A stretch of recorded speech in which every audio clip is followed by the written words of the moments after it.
So today, His Holiness has started here in Sera Jey, which historically has been an institution for a well-known institution for academic institution for study of the Dharma and philosophy and so forth. And as part of the here at Sera Jey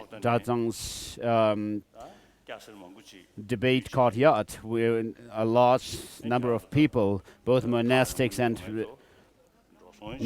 as well as lay people, have gathered here. You have come here spending lots of money, and despite all problems and difficulties, you have taken interest and come here. And I would like to greet you all. And with all your faith and devotion, you have come here. So since you have come here with great interest, I'm very happy also to see you.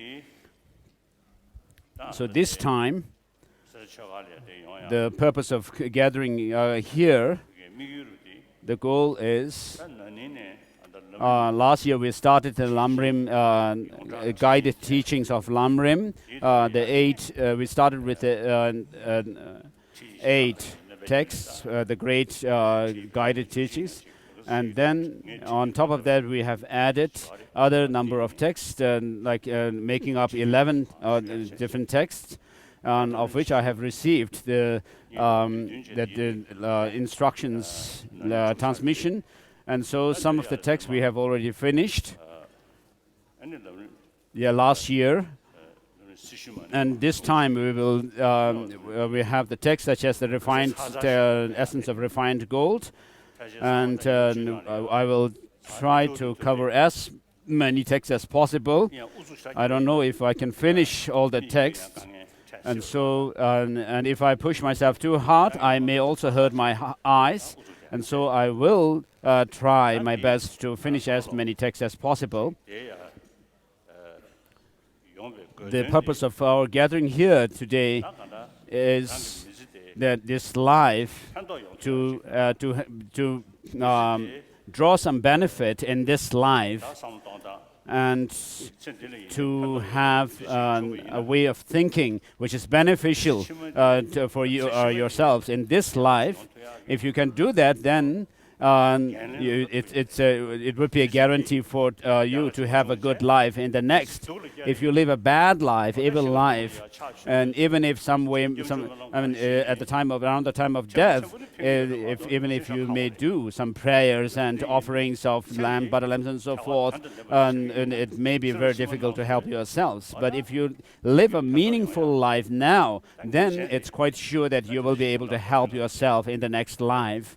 And so we are gathered here for this Dharma discourse. So first, in the beginning, we will say the verse of taking refuge and bodhicitta. Taking refuge in bodhicitta 3 times together, the Lama and the disciples together. So the purpose of this recitation is, whatever the Dharma discourse we engage in, we undertake, we need to have the right motivation.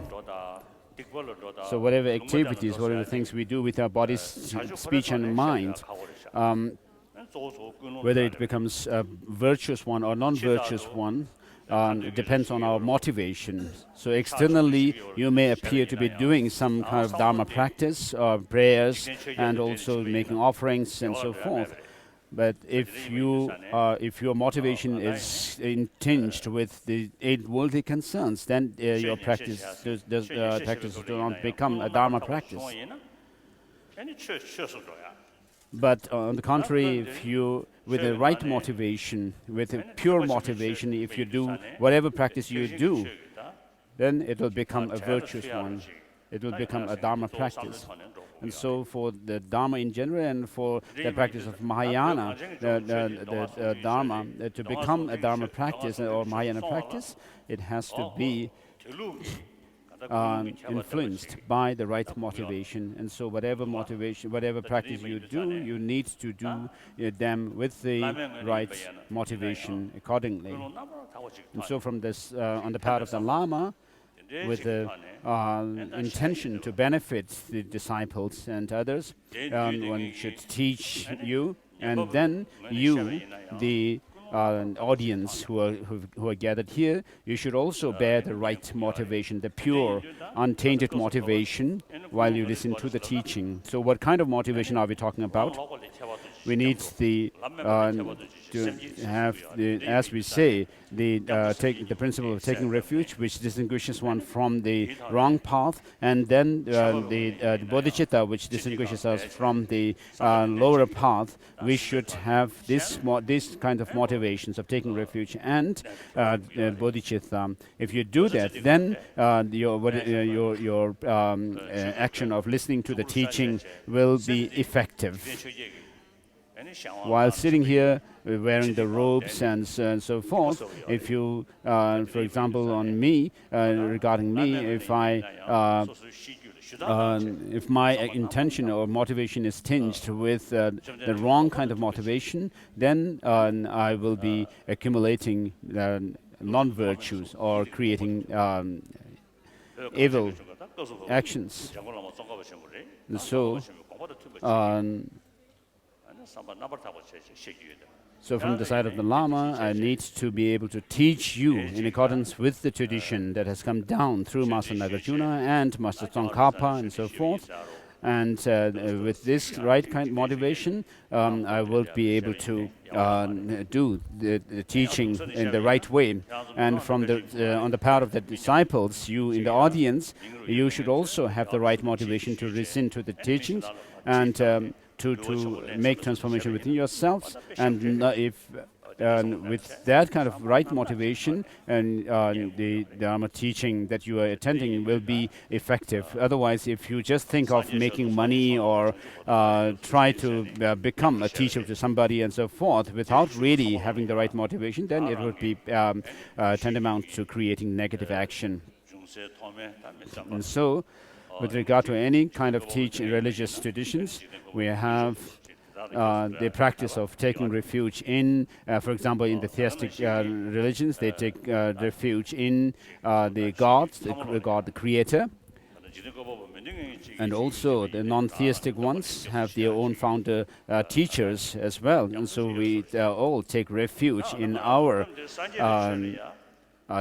founding teachers. So with regards to Buddhism now, Chandrakirti has said that the three refuges, Buddha, Dhamma and Sangha, are the refuges for those who aspire to liberation.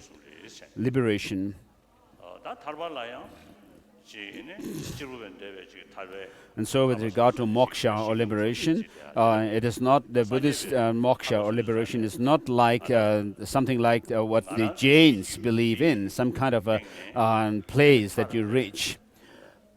But it is the elimination of all kinds of shortcomings that are within ourselves, the limitations and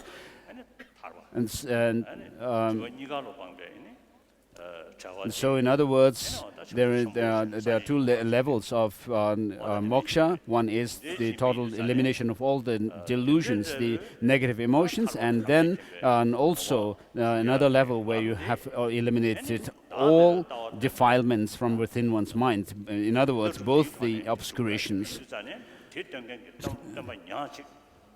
And so, the Buddha is the teacher who has taught selflessness, the teacher of selflessness.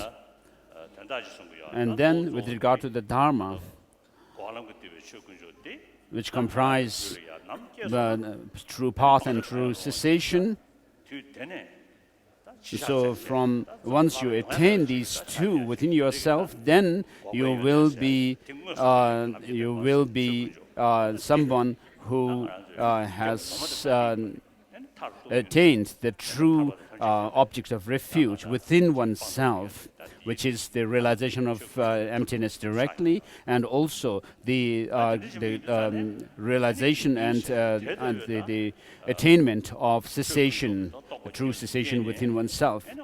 And so, having realized both of these, the cessation and true path within oneself, we have great beings whom we take as our role models, not because of their wealth or their power and authority, but so we as monastics are called aspirants of virtue, and so we aspire to virtue and actually trample the 8 worldly concerns and totally focus our body, speech and mind, dedicate our body, speech and mind for liberation. And so, therefore, as it is said by Chandrakirti, the Buddha, Dharma and Sangha are the refuges for those aspiring liberation.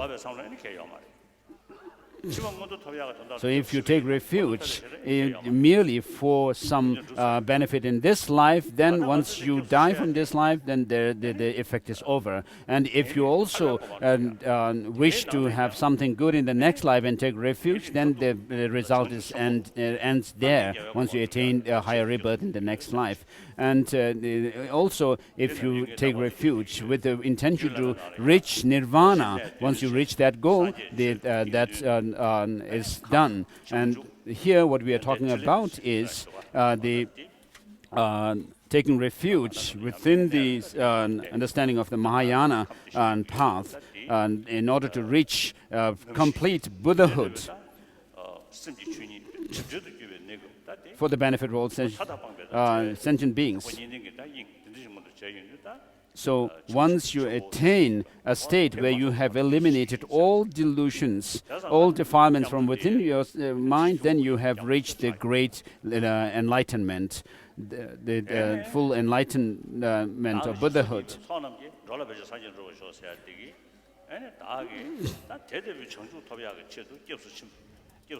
So when you say, I take to the Buddha, Dharma and Sangha, I take refuge until I'm enlightened, what you are saying is that until you reach that great enlightenment of Buddhahood, you will take refuge in the Buddha, Dharma and Sangha.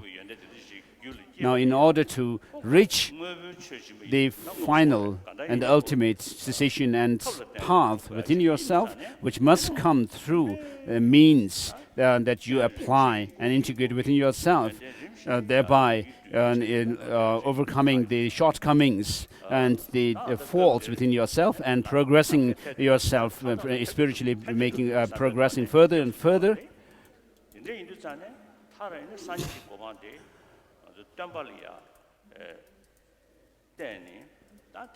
And so, when we think about benefiting all sentient beings, we don't just take refuge in the Buddha, who is able to benefit all sentient beings limitlessly, infinitely, and so forth, but we also take refuge in the sense that we aspire to become a Buddha in the end.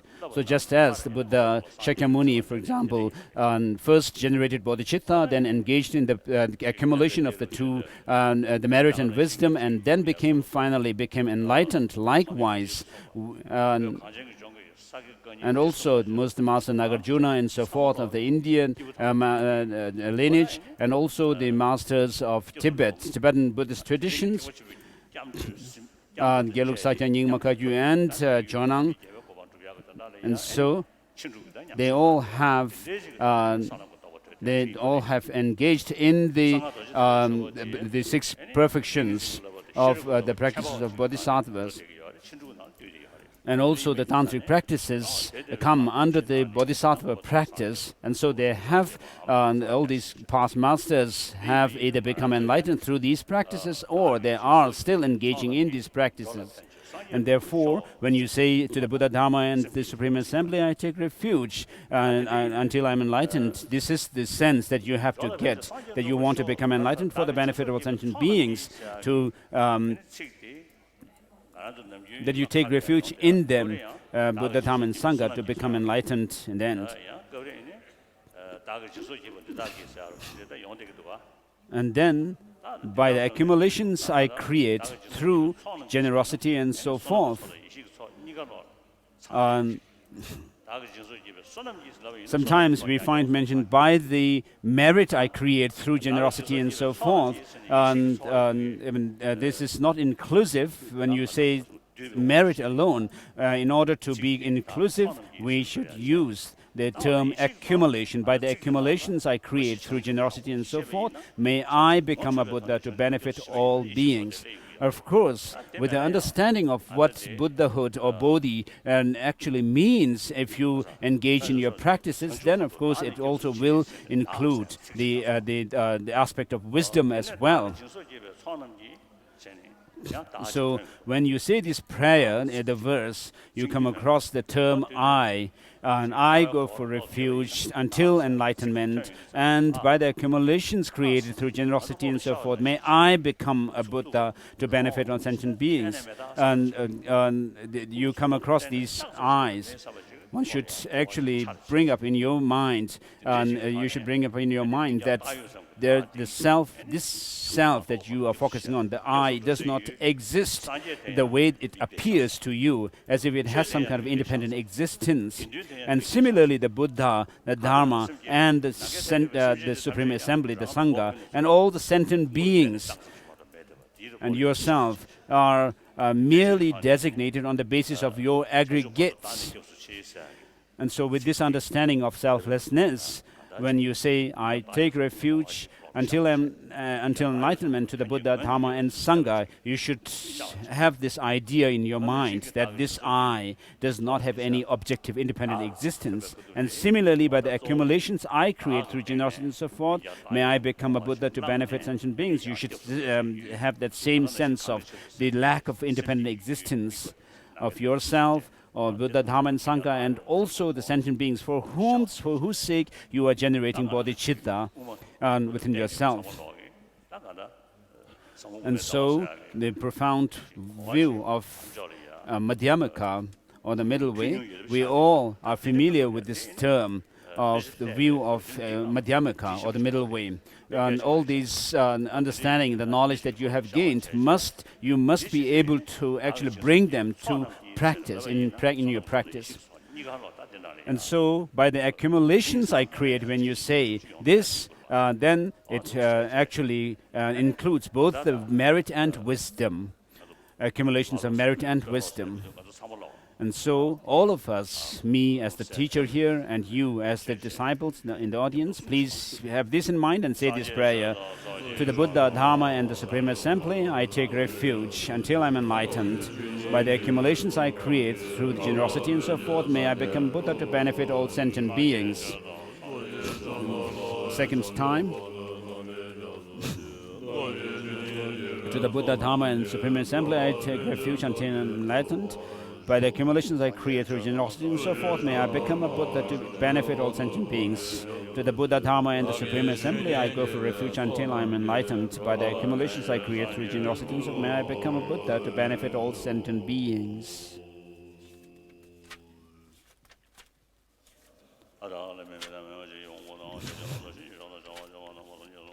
So this is calling on all the gods, goddesses, and non-gods, and humans to come here and to listen to this holy Dharma teaching, which eliminates all the negative emotions, which is worthy to listen to. I give this teaching in the languages of the humans, gods, Asuras, and so forth. I pay homage to the Gautama, who, out of his compassion, gave this holy teaching to rid us of all distorted views.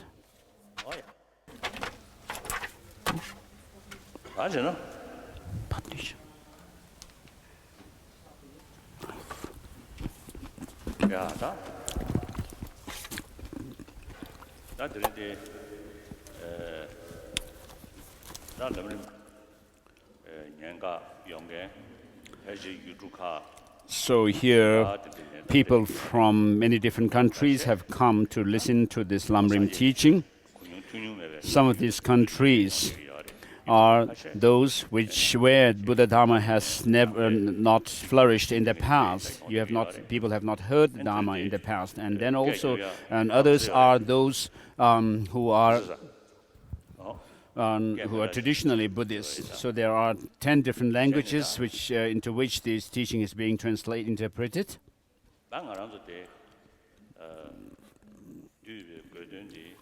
So the purpose of our gathering here, not for some kind of a show and entertainment, nor to make money. You only have to spend money and you can't gain money by coming to this teaching.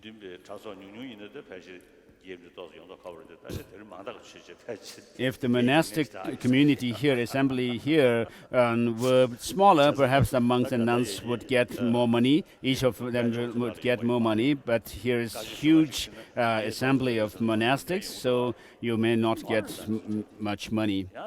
And so sometimes people come here for the purpose of making money it's wrong. And sometimes people say that, oh, His Holiness is teaching somewhere and therefore we must go to make money and do business. So you have not come here to make money nor for some kind of an entertainment show.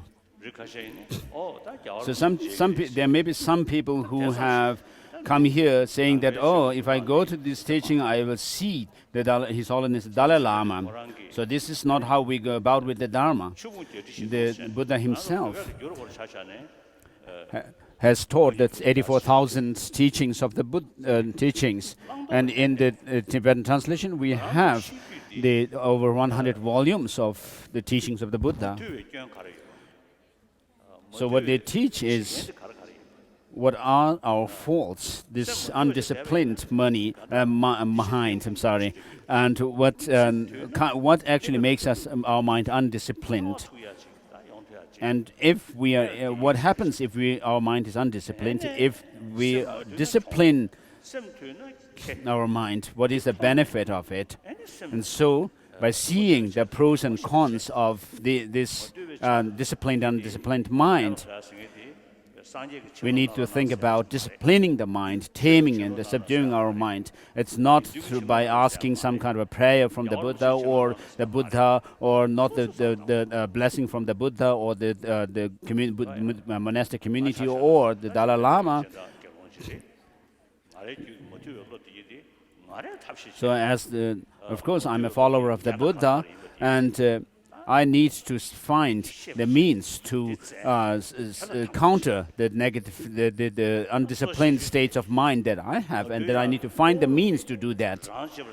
So mainly, your mind undisciplined is made undisciplined by this self-cherishing attitude and grasping at true existence.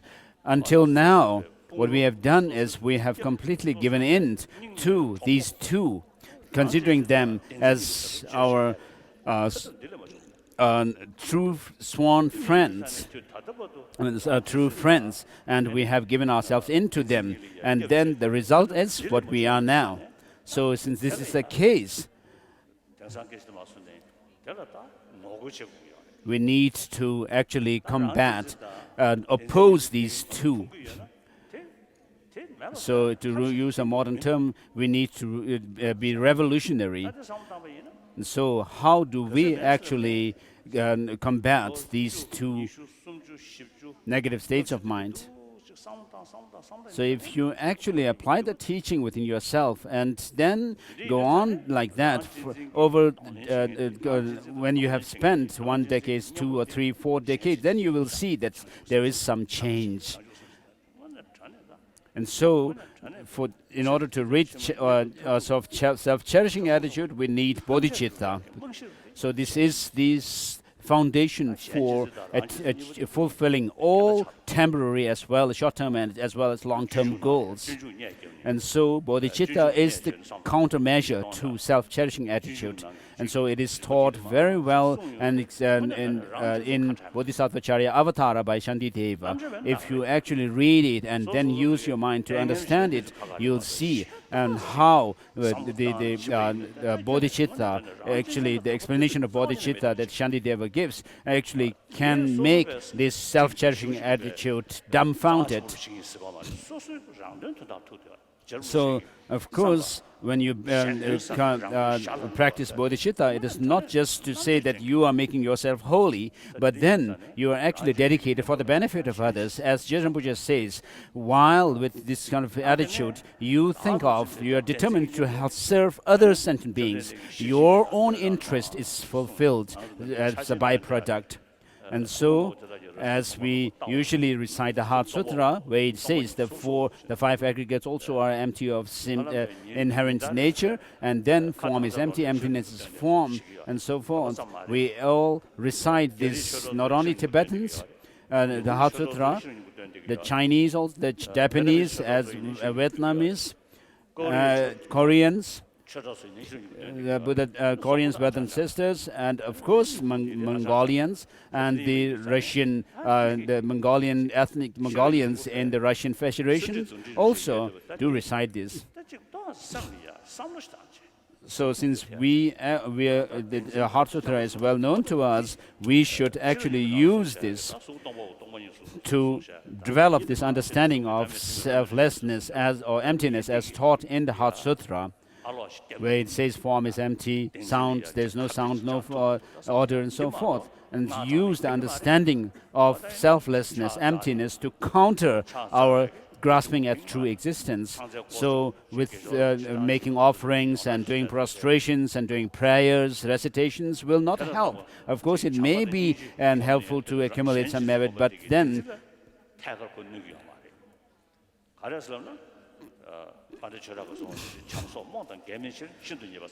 so just by cherishing others, this love or loving kindness does not counter the self-cherishing, the extreme self-cherishing attitude,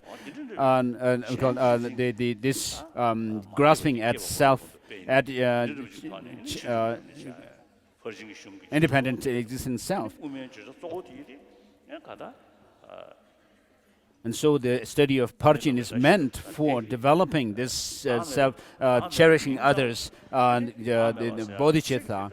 And then the Madhyamaka studies that we do is meant for understanding selflessness. Of course, where selflessness is taught according to the different traditions, different Buddhist philosophical traditions. But the selflessness or the view of the correct view that we are talking about is as taught in the Heart Sutra, where it says the five aggregates are empty of inherent nature and the form is empty and form and so forth. So we need to understand selflessness thoroughly based on the study of Madhyamaka texts. So far, we have actually deceived ourselves, ruined ourselves, caused ourselves all kinds of problems because of the self-cherishing attitude and grasping at true existence of self.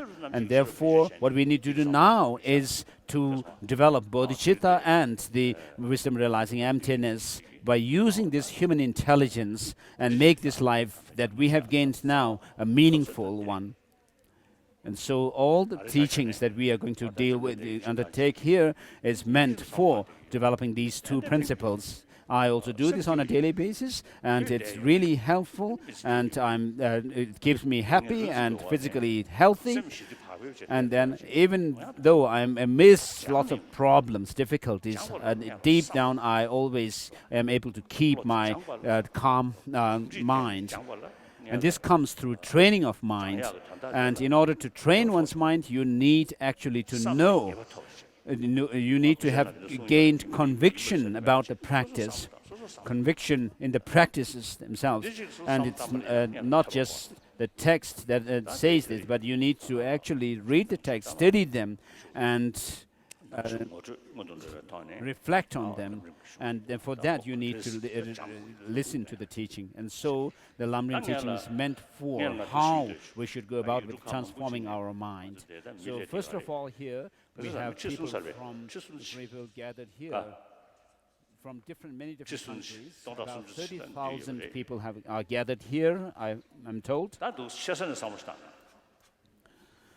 나도 미대 동작 순주 뒤대부터 이디 저번에 대가라. So broadly speaking, these 30,000 people gathered here.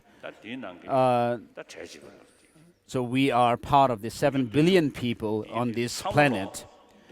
All the 7 billion people do not want suffering and want happiness. Everyone is same in that sense. But then, as said in Shantideva's Bodhicharyavat, the Bodhisattva Charyavatara, though not wanting suffering, they run after suffering. Though wanting happiness, they destroy it as if destroying their enemy. And so this is what we do. This all 7 billion people do not want. So His Holiness uses the term human beings with hair, but perhaps I should not say human beings who have hair on their head, but because there are people who are bald, including me. So Gadendra Rinpoche still has hair on his head, so let me consider you as the king of all the people gathered here, all human beings. And so everyone wants happiness, wants to achieve happiness and overcome suffering, but then we're not able to achieve the goal. If you listen to the news, if you read newspapers, and if you meet with people, although everything looks very nice externally, as the 7th Dalai Lama says, whoever we look at, male, female, and so forth, we all are same in the same boat. That we are all suffering beings. Although we have different appearances, living, wearing different costumes, having different professions. Some have high salary, some have low salary, and so forth. Although we have all kinds of people, varieties of people, but then 90% of people have a disturbed state of minds. The appears mind of disturbed, and many of them just live very idle life, a naughty life.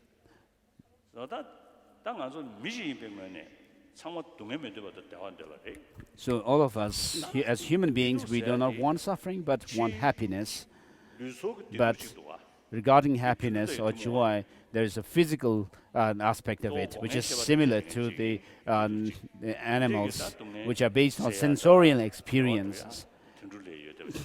And so, based on the sensorial experiences, even animals do things to avoid suffering and gain happiness. But then there's another layer of happiness, which is mainly based on, which is drawn on the basis of using our mind. So of course, even animals do, to some degree, do that. But as human beings, we have more intense kind of pain and pleasure, unlike animals, because of our thought processes, that all kinds of thinking and preconceptions that we have. And because of hopes and fears, we have more suffering, anxiety, fear. And when you are full of these experiences, then you lie, you deceive others, abuse, and you actually become hypocritic.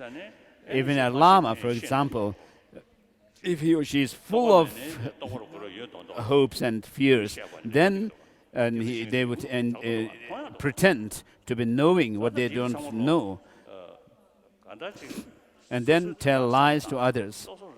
And so, by thinking of oneself with selfish attitude, then we are full of hopes and fears, and then all kinds of problems ensue from there. I was in Mexico recently, and when I was there, nearby the Mexico City itself, in the suburbs, there was a pontificate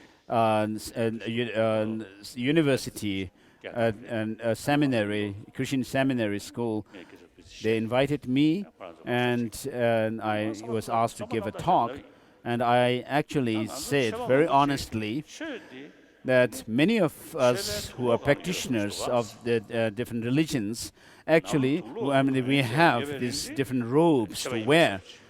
But while we are wearing the robes, I said, we appear to be very holy as a practitioner.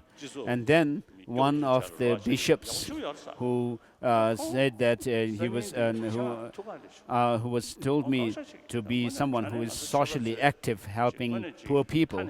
And so next day he came to see me, and he told me that we as practitioners of the religions, we are religious people, for us it's very, very important to be very practical about our teachings, to help others. And so what you said, he said to me, what you said was very true. And so when everything is going right, there's no problem, then we may appear to be good practitioners. But when you are actually faced with challenges, then you will show your true color. So many of us are in this kind of situation, perhaps. So even if you may be in robes, monastics, if you are full of fears and hopes and desires and so forth, it's better to leave the robes and live as a layperson while wearing the robes. But you want to live like the lay people, and it's a disgrace to the Dharma, the teaching of the Buddha itself. So the Buddha said that my Dharma will not be destroyed from outside, it will be destroyed from inside, like a lion, which is actually eaten by bugs from inside.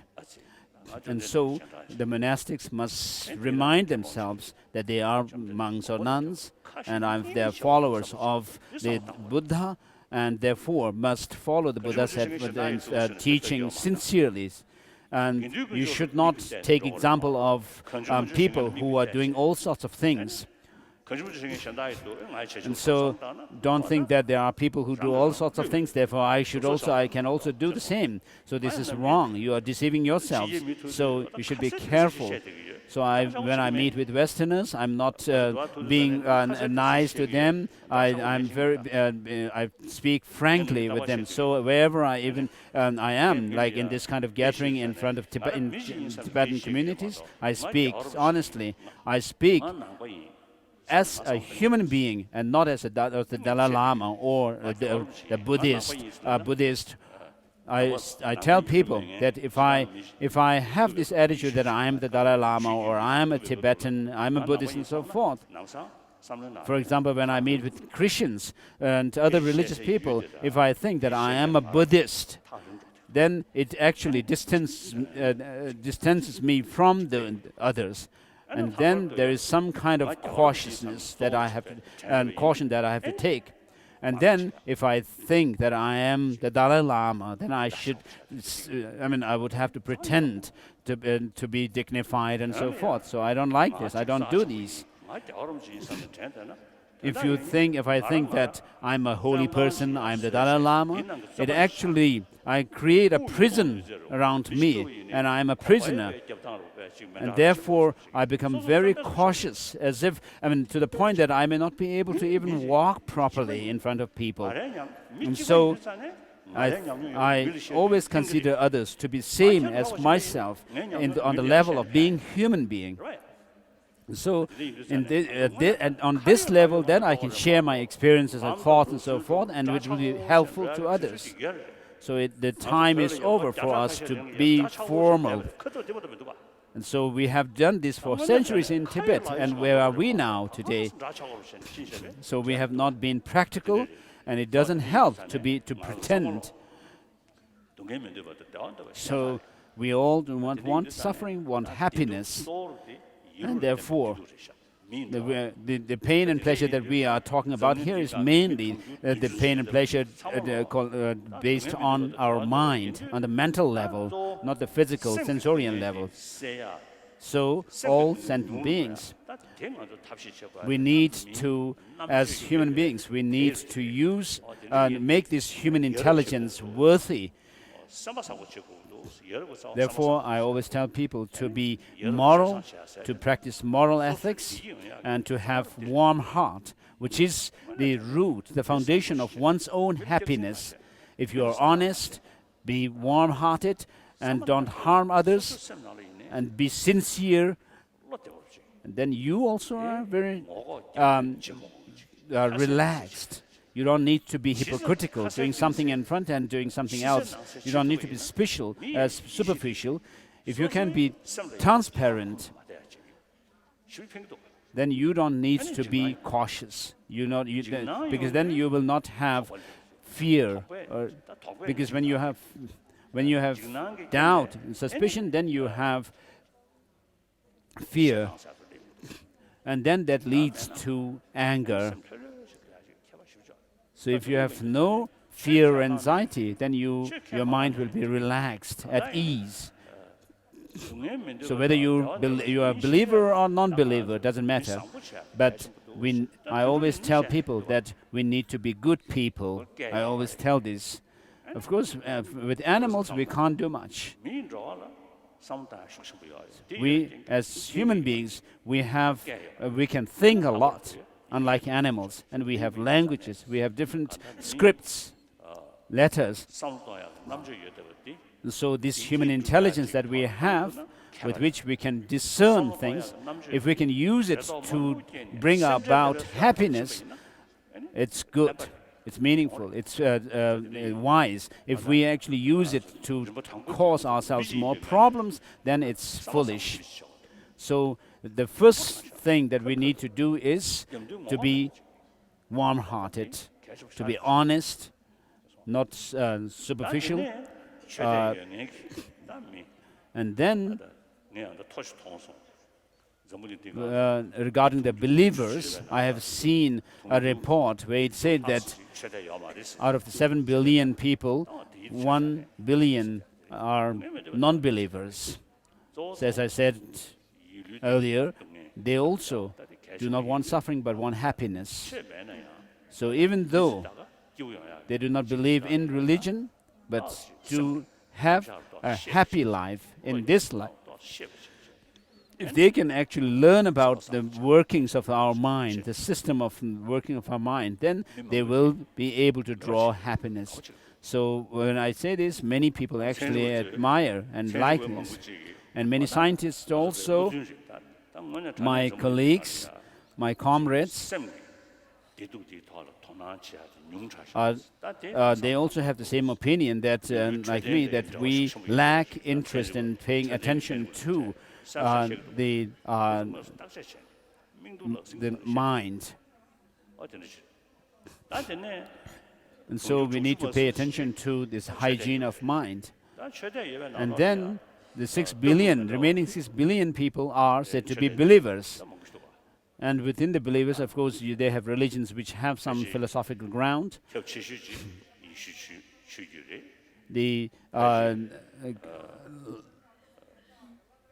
The largest number of people following religion are maybe Christians. Maybe there are 1 billion. And then Muslims also 1 billion plus, and Muslims about 1 billion. And then out of 7 billion, 1 billion plus are Christians, 1 billion or so maybe Muslims, and then Hindus 500 million, and then the Buddhists maybe 500 million.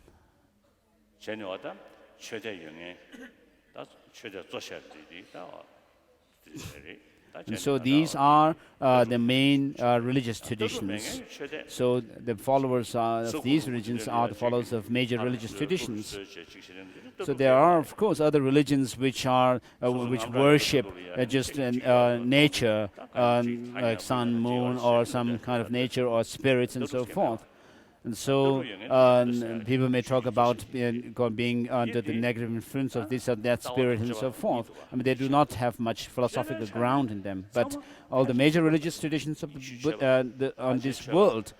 this world are and have philosophical background or grounding. So even the non-theistic theistic religions like Hinduism and Islam and Christianity and so forth, they also emphasize the practice of love and compassion. One of my Muslim friends has said that if you are true Muslim, there's no way you can actually harm others.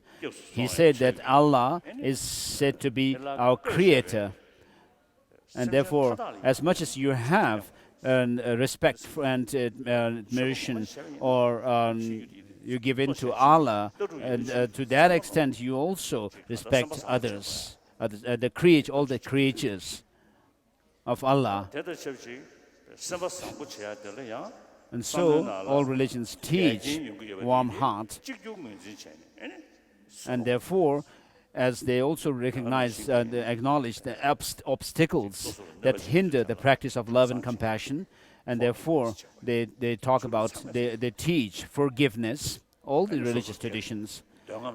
And when you become very greedy, that also hinders and is a fault in terms of in the practice of love and compassion, and therefore they teach contentment.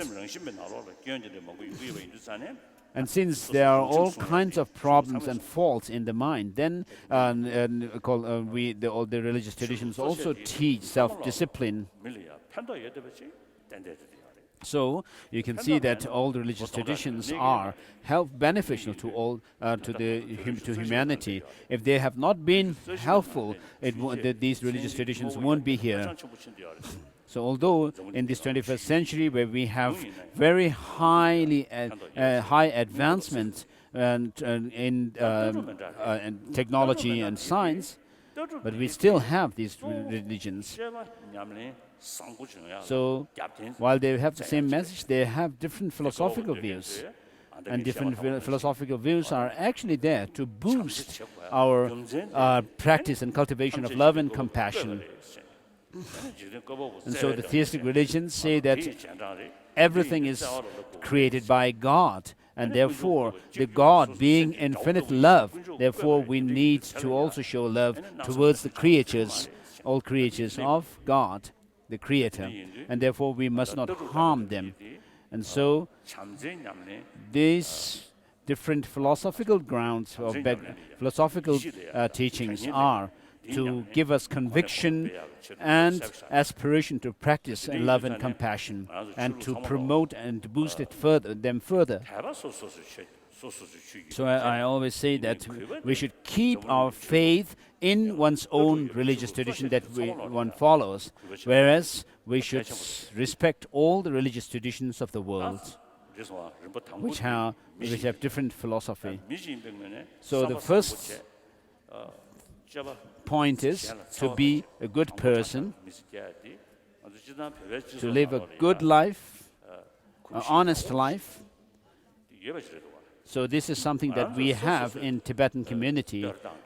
We are not praising ourselves, of course, but people who are acquainted with Tibetans, who are familiar or who have met with Tibetans and have actually witnessed Tibetans' way of life, many of them actually praise the Tibetans for being honest and not lying. And many Westerners, foreigners who visit Tibet say this, and also Chinese who visit Tibet. Although Tibetans are suffering in Tibet, I met one time a Chinese reporter told me that he went to Lhasa from Beijing by train.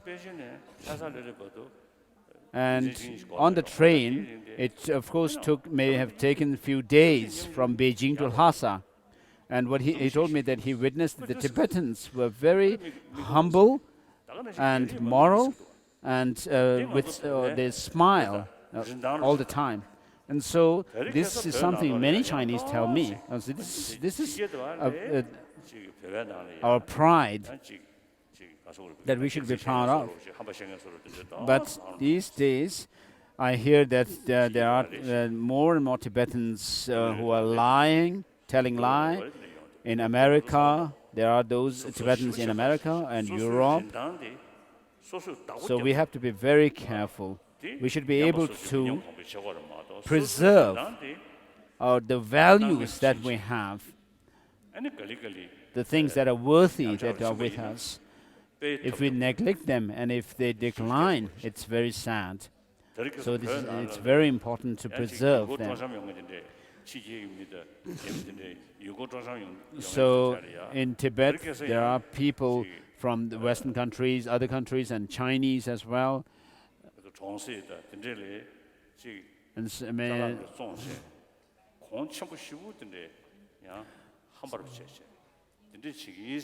so I have been hearing from these visitors that these days, even in Tibetan rural areas, there are people who sell things on a very high price to these Westerners and Chinese.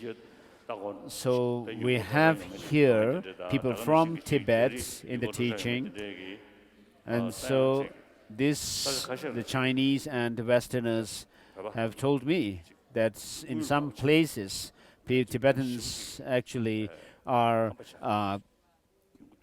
covetous to make more money, and therefore they actually sell things expensive on high prices.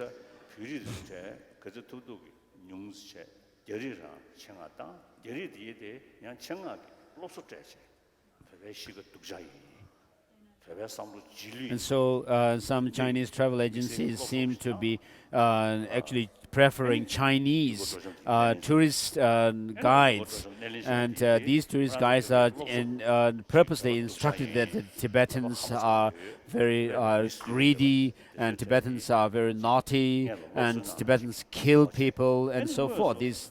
After actually having been instructed so, then when they actually guide tourists in Tibet, then these guides actually inform the tourists such things. And actually, when these tourists see the Tibetans misbehaving, and then they could actually confirm what the guides have told them. So this is something which we must be very careful. We have some dignity in the eyes of people, and so if we lose this, then of course we will also lose support from people who support our cause. And so we have to be very careful. And then those who are religious should also practice love and compassion, be honest and helpful to others. And this is the second level. And then on the third level, we're Buddhists. So amongst all the religious traditions of the world, the teaching of dependent origination or interdependent nature of things is only found in the teaching of the Buddha. It's unique to Buddhism. Of course, in Hinduism, there is teaching of causality, that things come about through causes and conditions. But then, when it comes to the experiencer of the creator of these causes and conditions, the karma, and experience of the result, then these other traditions, religious traditions, believe in some kind of independently existent self, or atma, or soul. And so Buddhism is the only religious tradition which asserts, which teaches selflessness. And so, from the point of view of the philosophical view,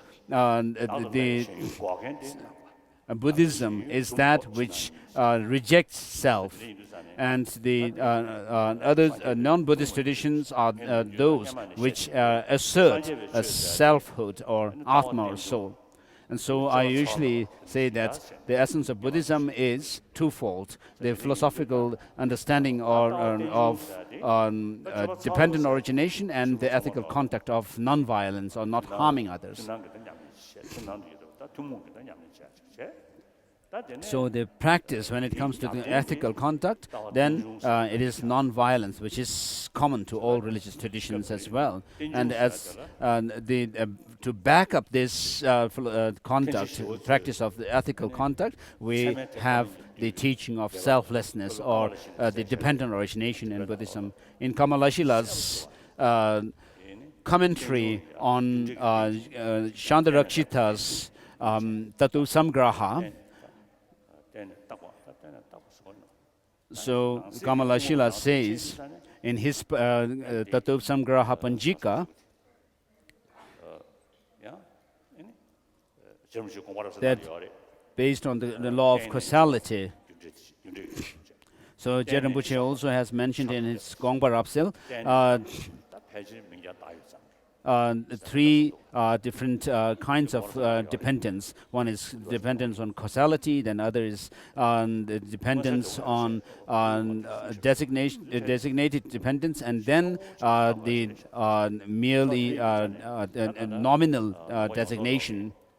And so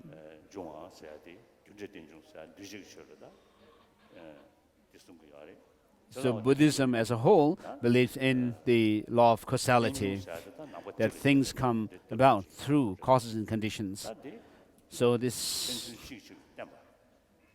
dependent origination is something which is common to all the Buddhist Buddhist systems. So this is something which is very called scientific as well, compatible with science.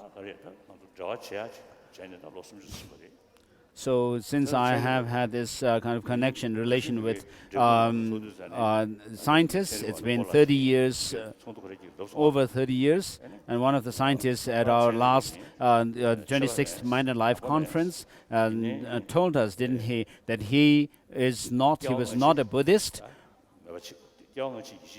but he actually believes in the past and future lives. So such people actually who are discerning and use reasoning, and they actually admire the teaching of the Buddha. So I usually say that the teaching of dependent origination, and I usually say that the non-violence that we find in Buddhism is related with world peace. And so, if people ask you what Buddhism is about, you should be able to answer by saying that Buddhism is about the teaching of Buddhism is twofold, which are the non-violence and which is the ethical conduct, and then the philosophical view is dependent origination. So please keep this in mind, you who have come from Tibet also, and you can answer in this way to people.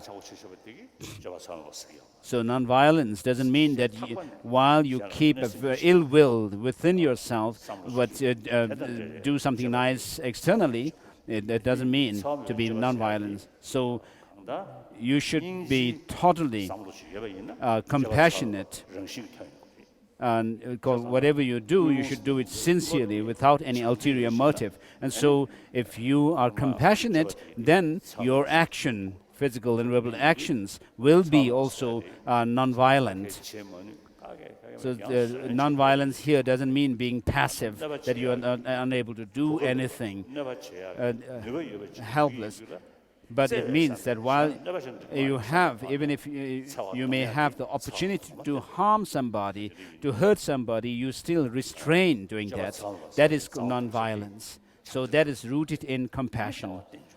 And also the dependent origination, the understanding of dependent origination. So please, all of you, keep this in mind. And so this is a general a presentation of how Buddhists should act. And so Buddha appeared in this world 2,600 something years ago, and then he became Buddha, and then he became a self-ordained, and then gave teachings, and then he gave teachings which are today spread in all different countries like Burma, Sri Lanka, Thailand, Cambodia, and Laos, Tibet, China, and so forth. So all of us, whether we are followers of the Hinyan or Mahayan, we have this common practice of Vinaya, the monastic or the ethical discipline. So some years ago, I attended the World Religious Parliament. So the first was held in Chicago, and then in other countries also it was held, and then one time it was held in Australia, in Melbourne, and so 2 Burmese monks have also come there, and they had said that they wanted to see me. And so, of course, generally, the practitioners of Buddhism in Burmese Buddhists have very good practice of shamatha and vinaya, while they are based on founded on this vinaya practice. So I really respect them. And so, as these 2 monks expressed their wish to meet me, I went to see them wearing this yellow robe. And then we had discussion, and at the discussion, these 2 monks told me that we are followers of the same Buddha, but we have many differences.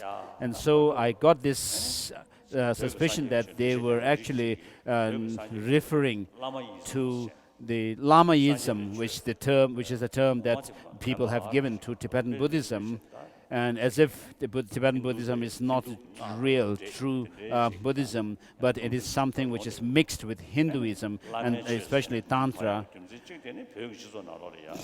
And one reason why Tibetan Buddhism is called Lamaism is because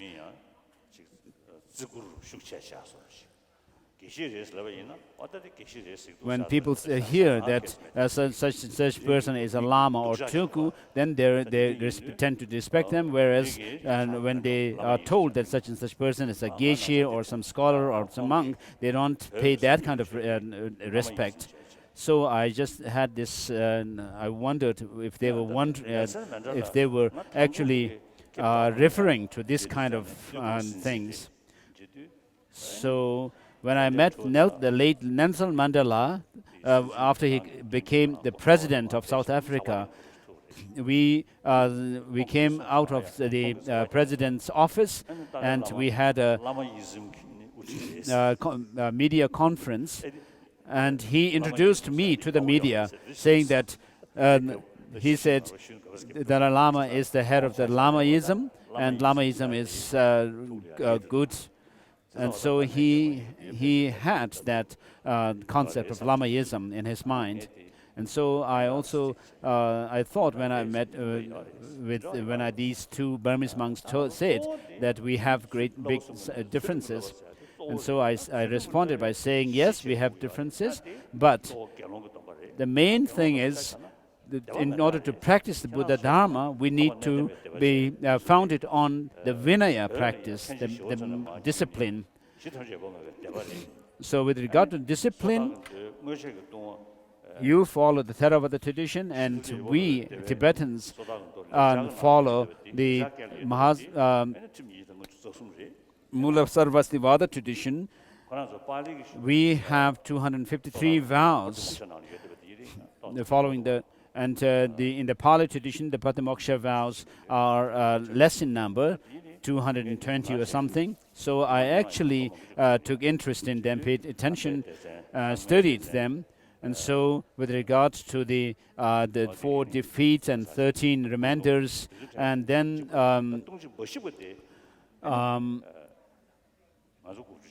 the downfalls to be remedied,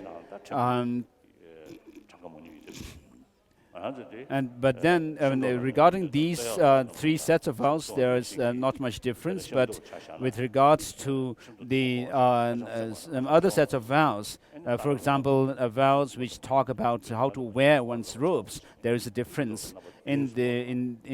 In our tradition, there are 7 points mentioned as to how one should wear the lower garment, lower robe. In the Pali tradition, it's only mentioned that one should wear the lower garment properly. So there's only one precept. So after having informed them about our Vinaya practice in detail like this, then they were quite surprised and told me, "Oh, you also have such practice." So otherwise, when people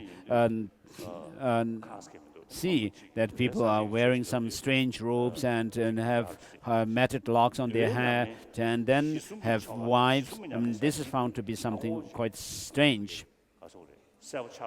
So if we could make the three practices of the monastics, the bi-monthly confession, and then the summer retreat and the end of summer retreat and so forth, these practices clear, then we will be able to actually make the point clear that we are also followers of the same Buddha. And then, when it comes regarding the Mahayana, in Mahayana Sutra Alamkara, Maitreya talks about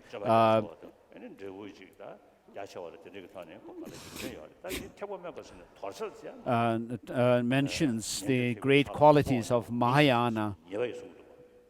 It's not about despising the Hinayana as such, because if you despise the Hinayana path, it is considered to be a transgression of vows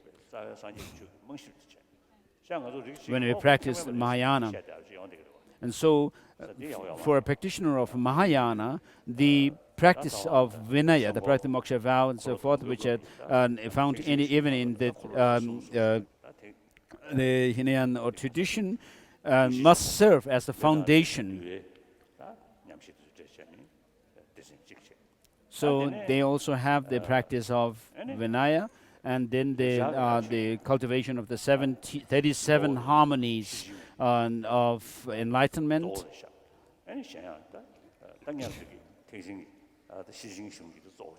And then we have in the Mahayana, the main teachings are the teachings of the perfection of wisdom, in which there are two contents. The subject matter, the explicit one is emptiness, and the implicit one is the progression along the path.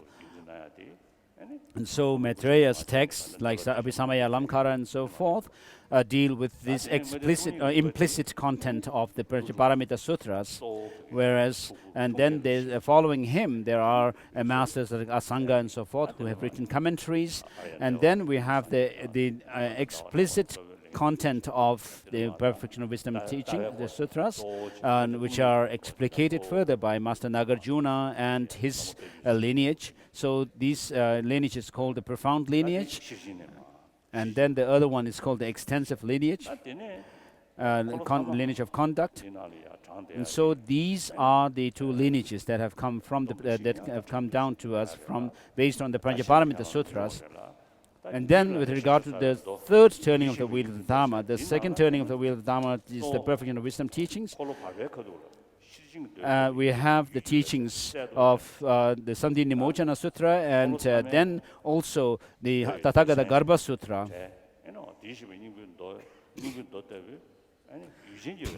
which has become the root text for Maitreya's Mahayana Uttara Tantra.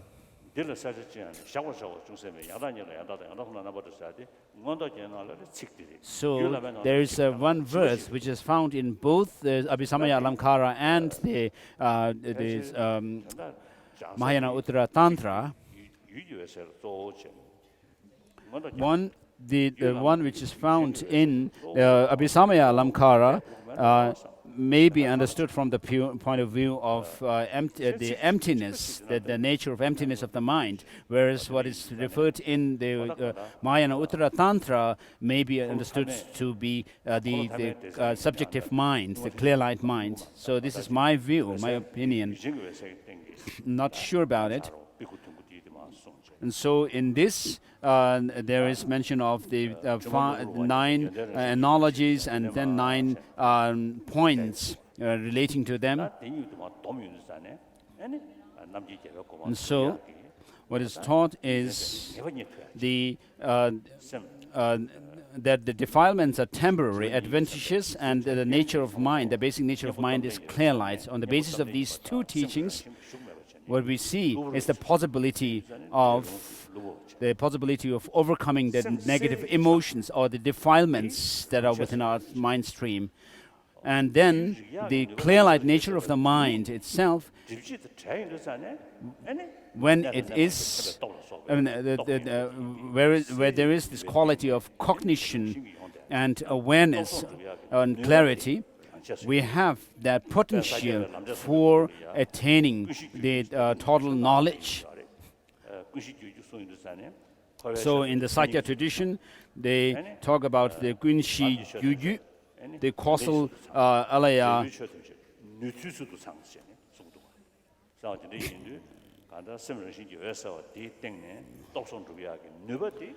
So what this shows is that the potential for attaining the Buddha's powers and so forth are inherently in this mind, because the mind is awareness, cognitive, and clarity. And so we can understand how, on the basis of this, we can understand how to attain the powers and so forth of Buddhahood. So this empty nature of the mind, as long as it is defiled, it is called Buddha nature. When it is completely freed from these defilements completely, then we reach Bodhi, the enlightenment, and therefore we have the we are able to, once we become enlightened Buddha, then we are able to serve other sentient beings effortlessly and spontaneously.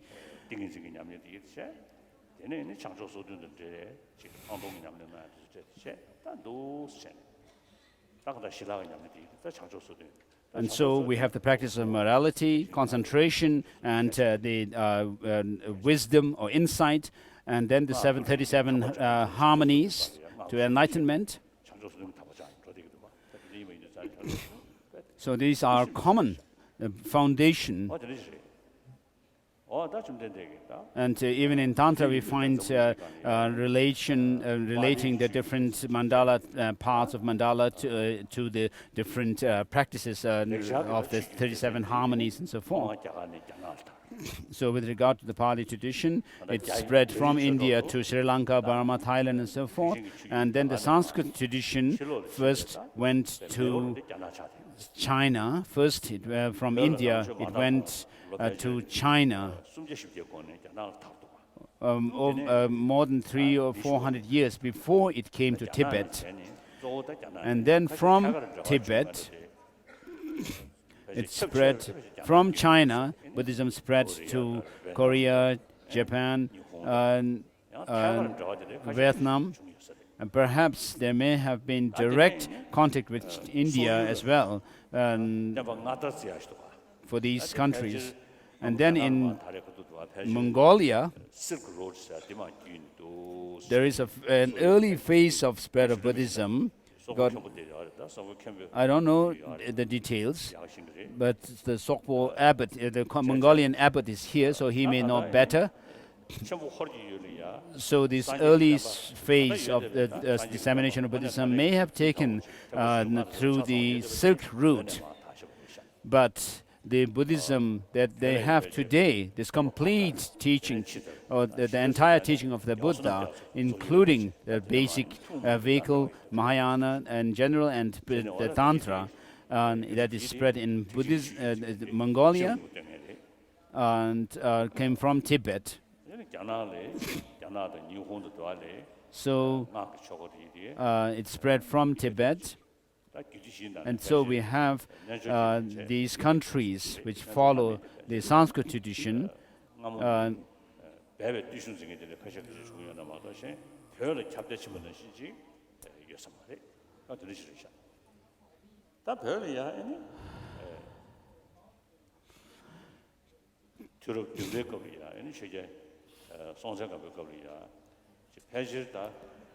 So Buddhism spread from India to Tibet in the 7th century. So during the time of Songtsen Gampo, the Tibetan emperor.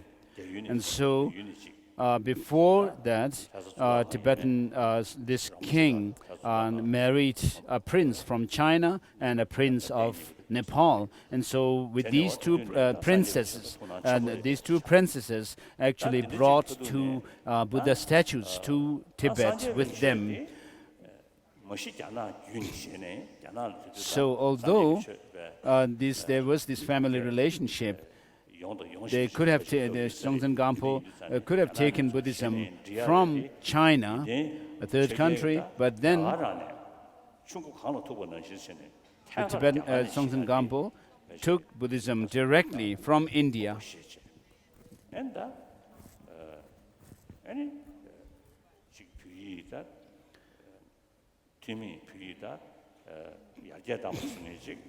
So there are two different opinions as to whether Thumi Sambhota actually devised the Tibetan script, or he actually improved over what actually existed before him.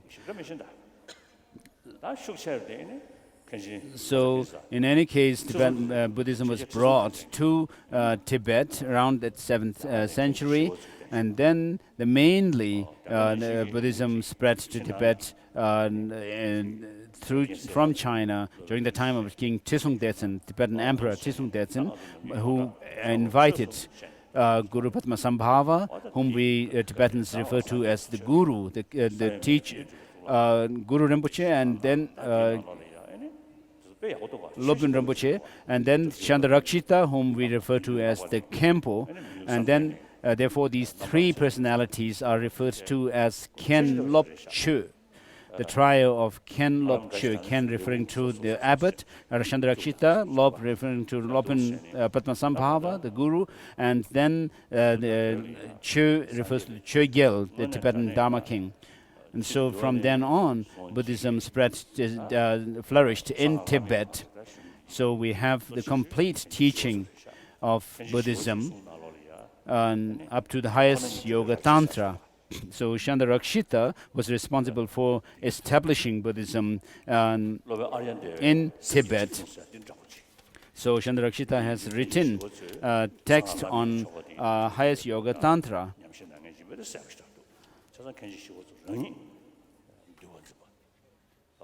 So it shows that he was practicing Tantra.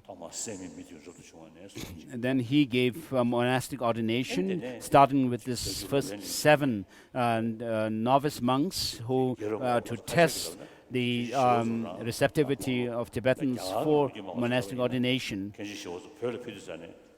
So some Indian historians say that Chandarakshita was around in his 70s when he went to Tibet. Whereas Tibetan historians say that Chandarakshita lived over around 1,000 years. And so, but then the Chinese, an Indian historian and scholar told me that Tibetans actually added, Chandarakshita lived around 90, and Tibetans added one more zero, an extra zero, and made it 900. And so we have a remaining body, remain of Chandarakshita's body in Samye. A Tibetan devotee was able to actually hide a part of that Chandarakshita's body, which was preserved in Samye Monastery, and it's still there. So if we can actually check use forensic science to check that, we can find perhaps how long Chandarakshita had lived. And so recently in Tunghang and in Afghanistan, they found some things which were 2,600 years, over 2,600 years old, some relics of Buddha. So I have been telling since many years that if we could actually check these relics forensically, then perhaps we can find the date of the Buddha. So many of you have heard me saying this before, but some of you may not have heard. And so Nagarjuna, Bhaviveka, Shantideva, and so forth have actually argued that the Mahayana is the teaching of the Buddha, and then these days also it is happening in Taiwan or Korea as well. So saying that Mahayana is not a teaching of the Buddha. So they are not to be blamed for that, because Mahayana doesn't seem to have been taught by the Buddha in public.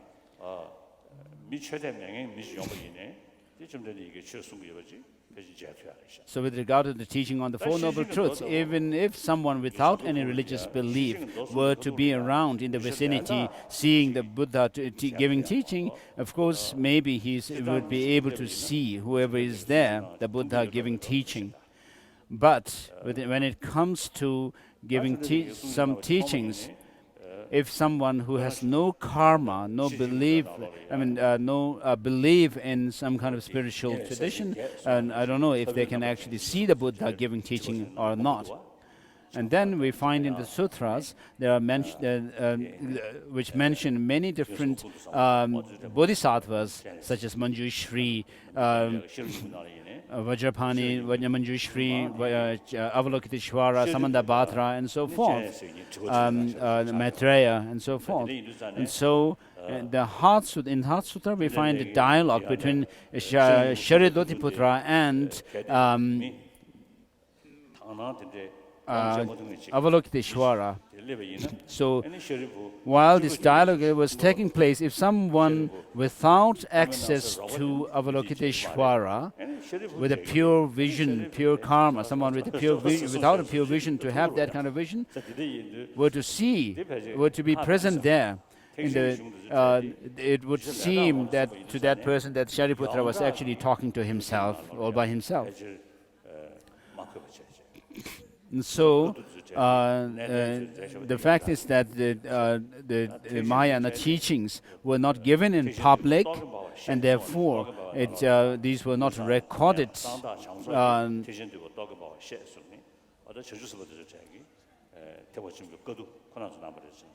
So in Blades of Reasoning by Bhaviveka, it is said that the Mahayana teachings were compiled by Manjushri and other deities and not humans.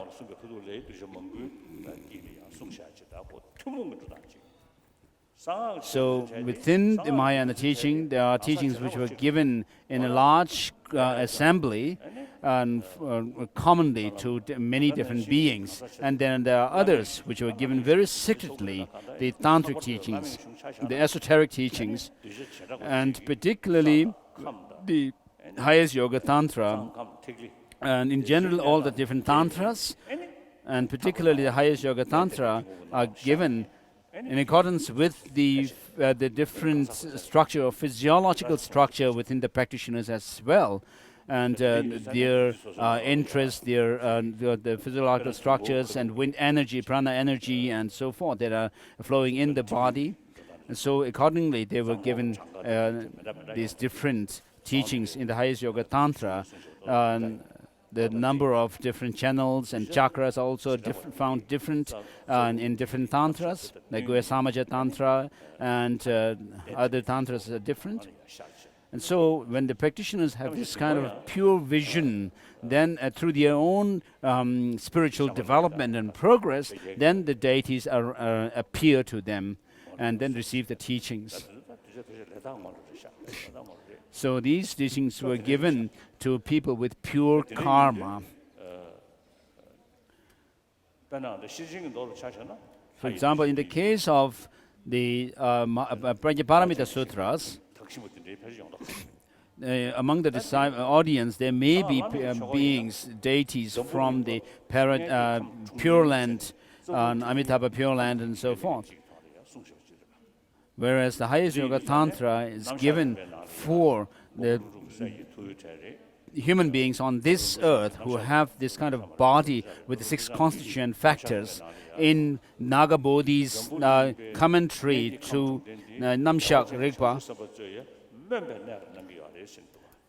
he says that this body that we have, of human body that we have, is something which is even admired by the gods of the Sukhavati land. So this is because by using the body that we have now, these channels and the prana energies that flow in them, by using them, we can forcibly actually stop the flow of gross prana energies and also gross workings of gross mind. So the Tibetan Buddhism, which is still extant today, which has the entire teaching of the Buddha, came to Tibet in the 8th century, mainly 8th century, with the help of King Tisong Detsen and Kshandarakshita, Master Kshandarakshita, and Guru Padmasambhava. And this tradition that we have preserved so far through rigorous study and practice, we study over many years, for many years, by first memorizing the root texts,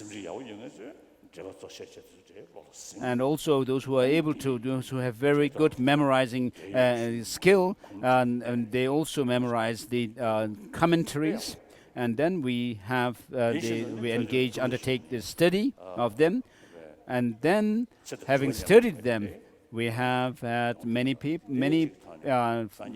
people who have devoted their life to practice as well. So this teaching of the Buddha, the entire teaching of the Buddha that we have preserved it, promoted, and until now through both study and practice. And so this is only extant in Tibetan Buddhism. Today it is said that there are 400 to 500 million Chinese who are followers of Buddhism, who are following Buddhism. So this is a huge number, about 500 million. And so amongst all the different followers of Buddhism, the only one who preserve Buddhism through study and practice, combining them both, is only us Tibetans. So that we, the Tibetan Buddhists, we who uphold the Tibetan Buddhism, are the only ones doing this. So we have to feel proud of ourselves. We can actually study the whole teaching of the Buddha in our own language. We can explain, thoroughly explain in entirety, completely, in totality, the philosophical views of Buddhism in our language without having to resort to any other language. So we Tibetans living in different countries must pay attention and take interest in our own language, learn it. So if you are interested in Buddhist philosophy, there is no greater language than our own Tibetan language to explain the whole philosophical teachings of Buddhism. Sanskrit is not a living language, and then in other languages it's still being translated. And so there is great difficulty when they have to rely on a second language. So we have to see this as our treasure, our own language, as our own treasure and also a treasure or heritage of this world as well. So these, of course, I'm talking things on the side, but then since here's a large gathering, I wish to express or share this to you. So all of us do not want suffering, but we want we don't want suffering. We want happiness, and then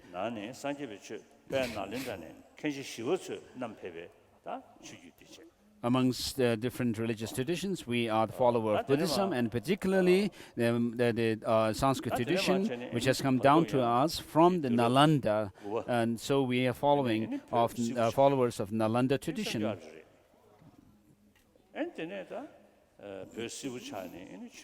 So Buddhism came to Tibet in the 7th century and then established wells in the 8th and 9th centuries, and after that then Buddhism declined, which is quite sad. And then Tibetans lived rather fragmented, as fragmented state. So in the 7th, 8th and the early 9th centuries, all Tibetans were united. And some historians, good historians, experts, say that in Tibetan we refer to Tibet, China, Hor, Mongolia, and Tibet. So 7th, 8th, 9th centuries, the eastern on east where there is Chinese, in the north is Mongolia, Hor, and then to the south of Mongolia there is Tibet. And so these scholars are saying, using these terms based on Chinese documents. And then after the 9th century, Tibet became fragmented. And so Tibetans were held together, united by Buddhism. And then the descendants of the Tibetan kings, Ngari Chogyal, the local chieftain in the western part of Tibet, of course, ruled a very small part of Tibet, but they were dedicated to revive Buddhism, which has already spread during the times of their ancestors. And therefore, in order to revive, in order to revive Buddhism in Tibet, they found Vikramalashila, which must have been one of the main centers of learning of Buddhism in those days. So, of course, they were followers of the Nalanda tradition. So, at that time, in the 11th century, then Kamalashila was flourishing, Buddhism was flourishing there, and therefore the Ngari Chogyals invited Atisha, Dipankara Shrijana, as Atisha says in his Lamp for the Path to Enlightenment, as requested by their good disciple Jangchup. I've written it. And so his uncle, the Jangchup, went to his uncle, Yeshiwu, who was imprisoned by Garlok king at the time, when he went in search of gold in order to invite Indian masters. Jangchup actually asked if he could actually give ransom, gold in gold, paid to the Garlok king or ruler in gold to get him out of prison. He told his uncle that he has got quite a big amount of gold now, but he will actually try to get more gold so that it could be the size of the Jangchup himself. And Jangchup's reply was that you should focus and you put your effort in invite Adisha Dibankara to Tibet. I trust you to do that, to revive Buddhism in Tibet and progress it, develop it further. And so this is my testament to you.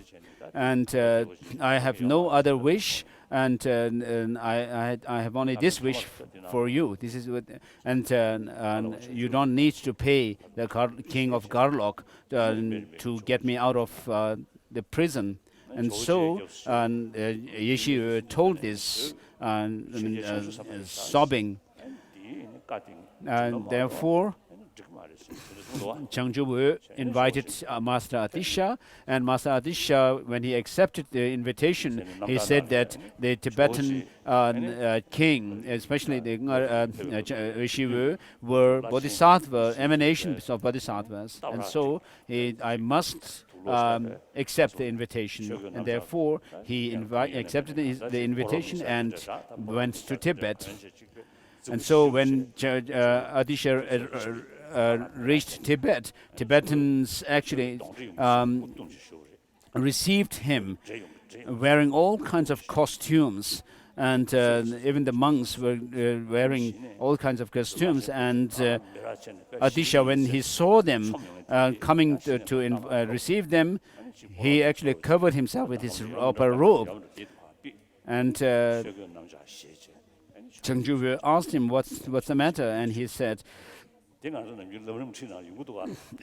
oh, there are the demons coming towards me. And so then these the dignitaries and the monks removed these grand costumes and then received Adisha. And then Adisha started going with them. So we have this costume of wearing all kinds of grand costume.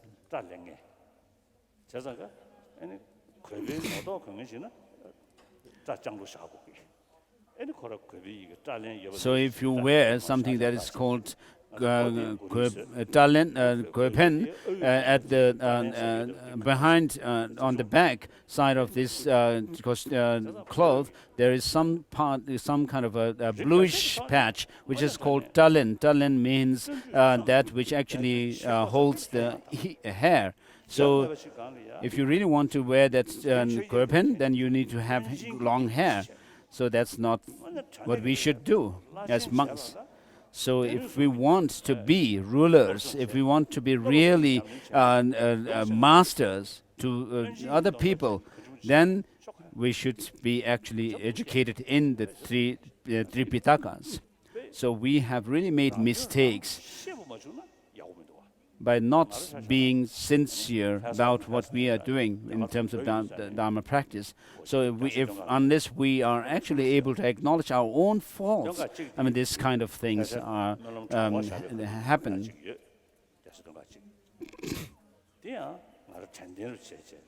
So when I left Tibet, I brought one shirt which has a brocade lining on it, and then I had two others which I actually tore off and then used the brocade for the Buddha statue, to make clothes for Buddha statue.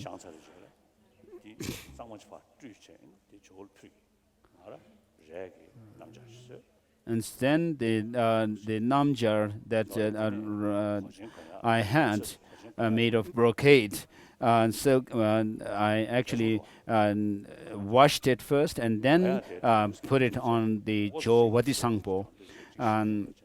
And then I made for myself a new namjar, yellow robe with fabric material. And then with regard to hat, I don't really pay much attention. I'm not so fond of a grand kind of hats. So I'm not so fond or amazed with the hats that we wear. But if we look at the Indian masters, like 17 Nalanda masters and so forth, we don't really see them wearing hats. Nalanda masters may not have this tradition of wearing hats. And so since Tibetans began to wear hats, then they also made the same kind of custom to put on hats on Indian masters. Perhaps Jayang Sherpa has written this in his historical account of Vajrabhairava, where he says this. Segyu Master Kunchung Yarmpel, of the Segyu tradition, when he met Taranatha,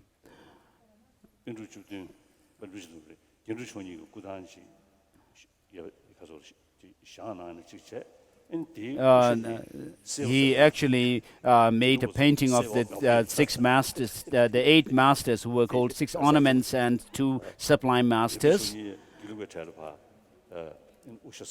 And then Segyu Kuncho Yampel actually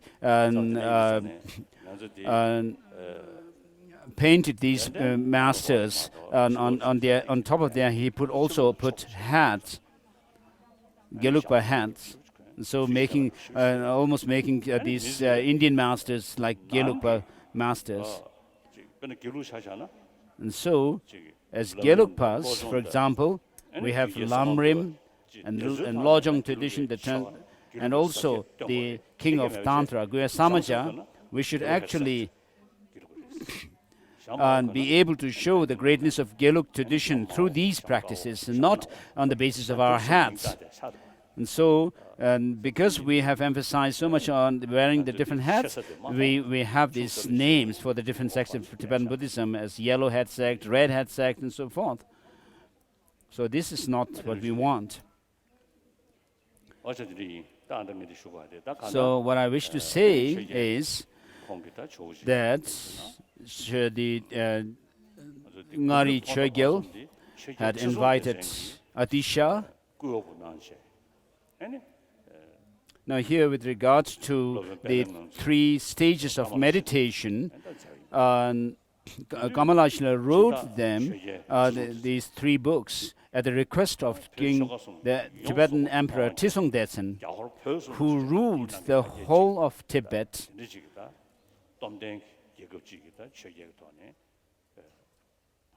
Which is one of the three countries that are referred by this term Gya Hor Pe. Gya for China, Hor for Mongolia, and Pe for Tibet. And so the King Tisong Detsen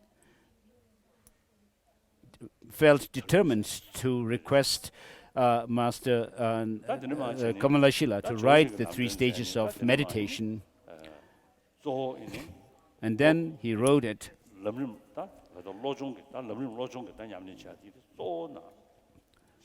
And then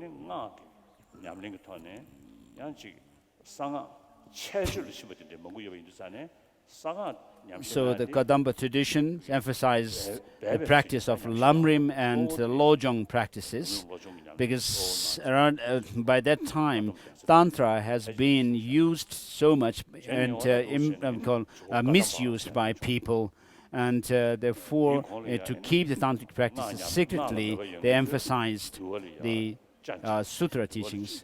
Around that time when Adisha came to Tibet, the tantric practitioners despised Vinaya, and the Vinaya practitioners, the monastics who kept celibacy, there was a tendency of despising the tantric teachings. So Adisha showed that how to combine both the sutra and the tantra, as it was already established during the time of the kings, ancestral kings of Tibet, like. So Adisha had both the profound and the extensive lineages of the Lamrim. And then 쏜되는 나야 대찬에 다 주지 해봐지 샤야지 그 용서도 나 되는 마치 조신데 말이네 가끔 So this followed, this came down through the three lineages of the Gadam tradition, and then the three Gadam lineages again. Of course, all three lineages comprise both the profound and extensive lineages, but it's a manner of emphasizing to call these three lineages. And then Tsongkhapa received the river of all the transmissions that had come down through these three lineages of Gadam. And so before Master Tsongkhapa, there were texts like Tenrim, stages of the doctrine, and other texts that actually teach the stages of the path of enlightenment. So Master Tsongkhapa used these as his basis, and then wrote the called drawn information and called practices from the different treatises. And then they wrote the Lamrim Chemo, and then Lamrim Dingbo, and then the short, concise Lamrim. These three we have already finished last year. So after Adisha wrote the Lamdun, the path, lamp for the path to enlightenment, perhaps there was a Lamrim tradition before that, but Longchen Rinpoche, had written the seven treasuries, in which there is the Yeshinzu, which is like the Lamrim, and especially the Semging Elso is exactly like the Lamrim practice. When you go about with the different points of practices, it's similar to Lamrim. I have received teachings on it and received the instructions on this Semging also, resting the nature of the mind. And then in the Sakya tradition, when it comes to teaching on the three visions, it's similar to Lamrim. And Gyusum, the three continua are like the highest Yoga Tantra, which is according to the Heiyu Vajra Tantra. And then in the Kagyu tradition, we have Marpar Milarepa and Tagbol Haji.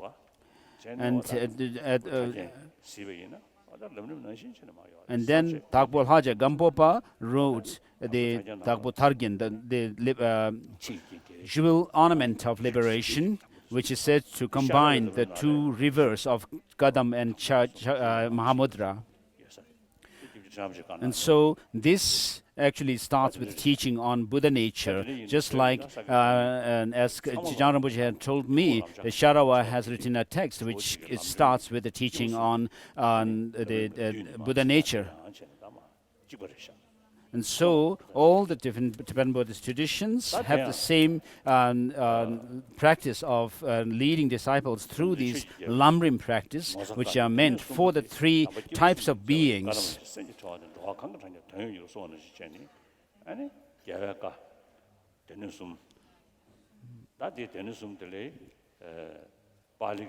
And so the Buddha's teachings are comprised in the three Pitaka. And so we have the Pitaka in the Pali tradition also. And so the content of all these three Pitakas are brought down into the practices pertaining to the three types of beings. And so this Gadam tradition, Domtempa has praised that this rosary of the Gadam tradition, which is meant for the three types of beings, called the teachings which are found in the three Pitakas, will always be beneficial to whoever sends the beads.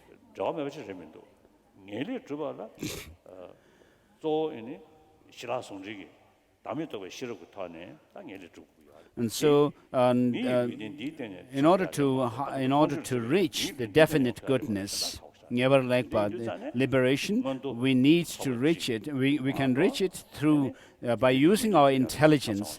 And therefore, in order to be able to use this kind of intelligence, discernment, then we need to have attained a higher rebirth. And therefore, there is teachings on how to attain higher rebirth and the means to definite goodness.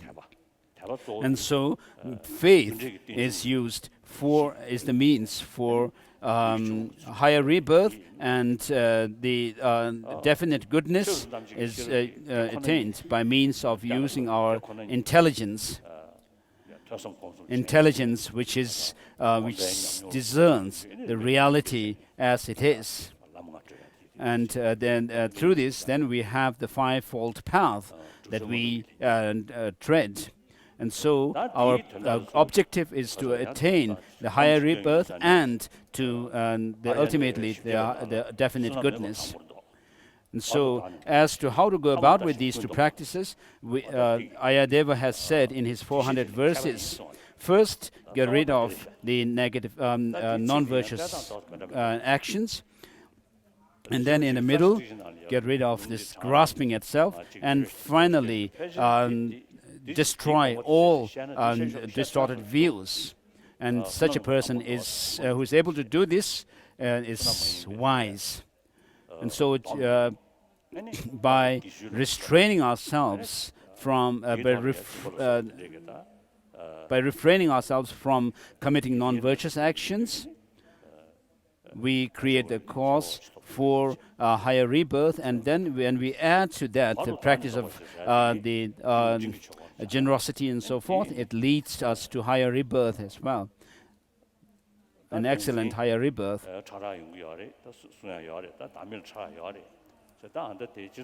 So with regard to grasping at selfhood or self, the second line in Ayadeva's 400 verses, which says in the middle, get rid of self-grasping. So here we can refer this to selflessness of persons, which is for the purpose of attaining liberation from afflictive emotions. And then meditation on emptiness is done on the one hand to fulfill the complete purpose.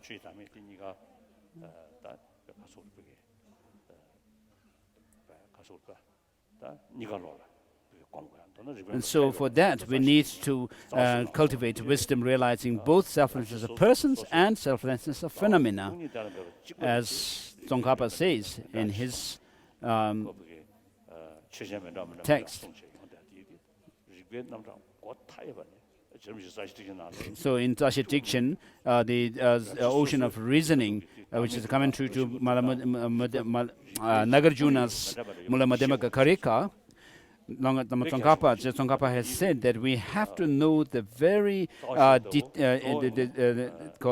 emptiness in a great detail by using the very incisive kind of discernment. And so, although selflessness is also taught in the Hinayana texts, and it is the way it is taught in the Mahayana sutras is more extensive, and by using called varieties of reasonings. And so, first,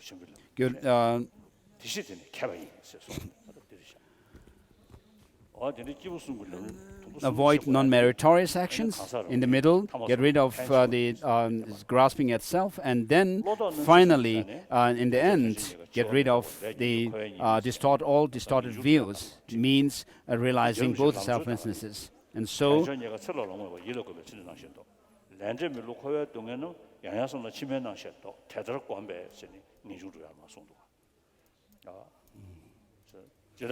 the Lama Tsongkhapa's text, the three principal aspects of the path, goes through the method of turning our mind away from samsara, the four ways of turning our mind away from it. Whereas in the Lamrim text, it goes through these two outlines, developing the aspiration for higher rebirth and showing the means to attain that.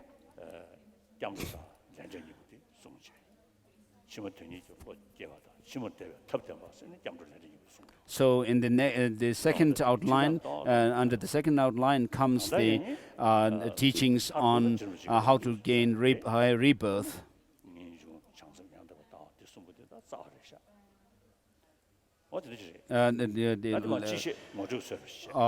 The law of karma is taught there. So this is a general presentation. So with regard to the sequence, I think I should start with the refined gold, the essence of refined gold. So by historical chronological order, Ngawang Thakpa's Gomchen Ngawang Thakpa's Lamrim may have preceded it. So perhaps I should start with the essence of refined gold. So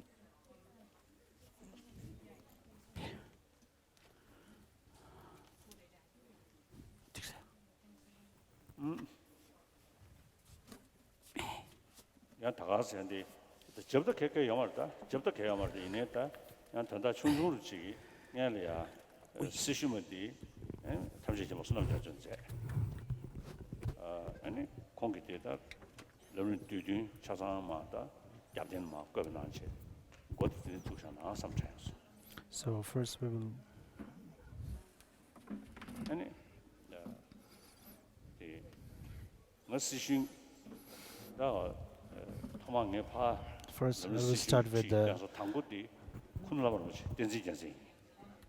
essence of the refined gold, and first I took the transmission from, I've given the first transmission to Kulu Lama Tenzin Gyaltsen Rinpoche. It was in Bodh Gaya at that time.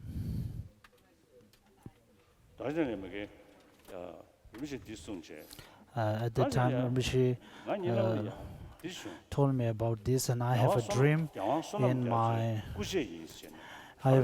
that someone who claims to be a relative of the third Dalai Lama and who given me a blue scarf, and I told Rinpoche about that event, and Rinpoche says that's a good sign.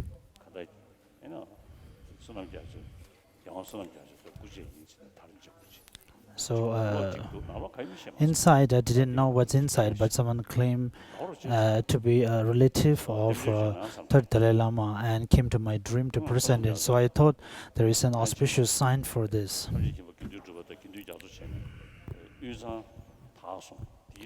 And the second Dalai Lama and the third Dalai Lama are one of the greatest masters who spread the Buddhist teaching to the central Tibet, and then also to the Mongolians and also to the eastern part of Tibet. It is the third Dalai Lama who mainly spread the teachings of the Buddha. And second, it's due to one of the Dalai Lama's texts, so I feel close to it. So actually, the refined gold and the sacred precious words of the Monastery is a pure commentary of the sutra. So I need to give the commentary simultaneously and together. The sweep path and the sacred word, I got the transmission together, so I thought to do those two together. So first I will go through with the essence of the refined gold, then the Ngawang Thakpa's Lamrim, the verse 1, then followed by the sacred word of Monastery and the sweep path. So actually it is, the transmission is through the experience way, and actually there is not much difference with the practice experience or the way of the transmission given, but the main reason is that it should be benefiting to the practice. So whatever the transmission that is given in a day, so once you return back to your home at night, so you must go through it, read through it, and also the preparatory texts. So even though you may not have time to do all the preparatory rituals and the texts, But you can visualize your masters and the Lama in a few seconds instantly, and with the Lama Tsongkhapa and all the other masters, having visualized all the great masters. So and as whenever at the end of the day, when the teaching stops and go through it, so when normally we pay more importance to the recitation of the text. So when the recitation becomes too long, as the Agushar Gyasu has stated in the commentary of the Vajrayana, that actually once having recited the ritual text, when the actual time comes, it is the time to concentrate upon the generation stage and the deep and the extensive paths. And once, if you are not able to meditate all this, then we can rely upon the recitation of the mantras. So, but now, as we are focusing and paying more importance to the recitation of the mantras, but rather the main actual practice of the deities and visualization is not paying that much importance. So, therefore, we are lacking in that part. So we are considering the recitation of the mantra is more important.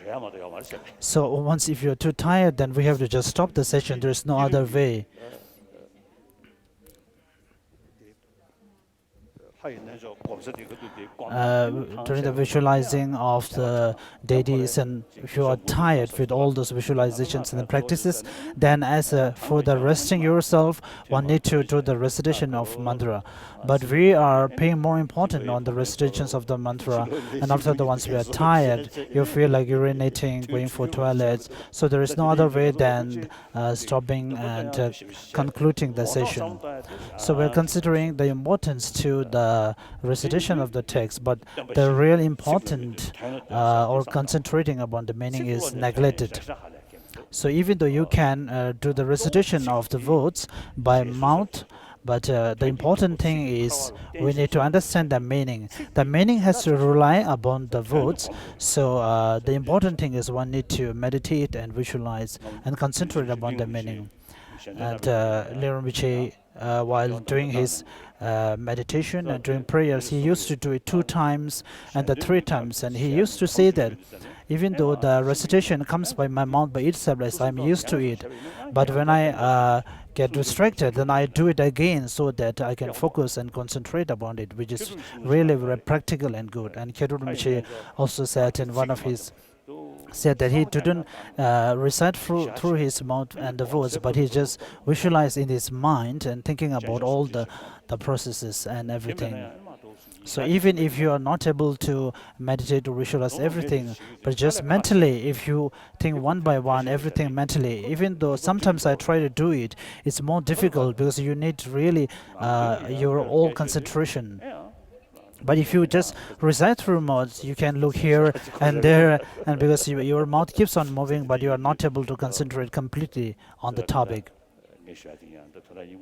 So the main point that I'm trying to tell you is that at the end of the day, it's very important that you need to think about all the teachings, the orders and the sequence every day. So it's not just a transmission that you have heard and it's completed. The main purpose is about purpose is for generating your mind and for the enlightenment. So even during the teaching, one need to practice and think as much as possible and try to focus upon it. And from now on, so I think it's already 11:30 now, so I will just start a bit.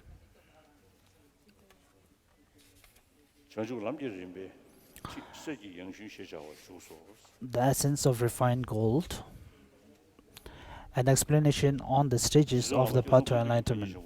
At your feet, my precious master, great being, who include 3 jewels, with great veneration I bow and go for refuge. I pray you to bless me. Page number 111, the Pearl Garland, New and Revised Edition. The present work explains how the beings who wish to take full advantage of their lives with freedom and fortune are to practice. What is known as the stages of the path to enlightenment is the essence of the Conqueror's entire teaching. the unique path traveled by all areas of the three times, the tradition of the two great trailblazers. When we say the lamp for the path to enlightenment, when we speak about the path, so path is the state or which brings you to the highest realizations and the state of enlightenment, and it is a means, or it's a means to which brings you to that state. But when we speak about path, we should be referring it to our own mental state, which always desire happiness and do not desire unhappiness. The one which is always under the influence of the afflicted emotions, and that which has the potential to change to become free from all these afflictions. So once we are able to generate such a mind for liberations, so one should be work hard towards the generation of the understanding of no self. So once having the basic understanding of no self, so the understanding develops further into direct realizations of the no self. And gradually the path of seeing, directly seeing the true comes. And as we normally recite in the Heart Sutra, that gone, that's gone, and the gade gade. So as the phrase from the Heart Sutra recites, one should be able to visualize oneself in terms of Mahayana, that one is under the influence of all these afflicted emotions, and one should visualize in such a way that one's own mental state or being is progressing from the lower path to the senior and the higher path. So this is very important that we have to think every day.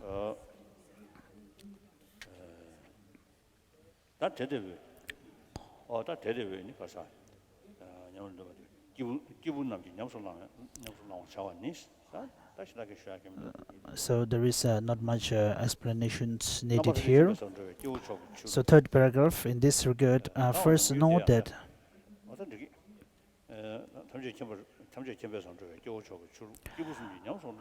the religious system of excellent beings traveling toward the state of complete omniscience, that includes all the steps without exception to be practiced by the three kinds of beings. In this regard, first note that the teaching to be practiced is one whose source is utterly pure. The teaching which originates from a pure source must not be lacking.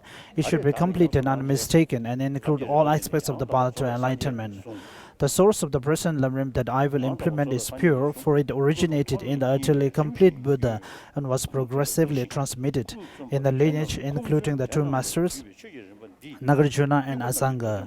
The graduated teaching that derives from such a stainless source is like a wish-granting gem, for it readily fulfills all the aspirations of sentient beings.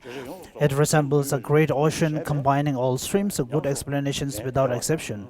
The excellent scriptures of both the greater and lesser vehicles. When we speak about as a means to transform one's own mind, in the great text we have the first presenting one's own system, then refuting the other system, and then refuting all the debates and arguments related to it. But here it's not that extensive here. It's presented in a concise manner.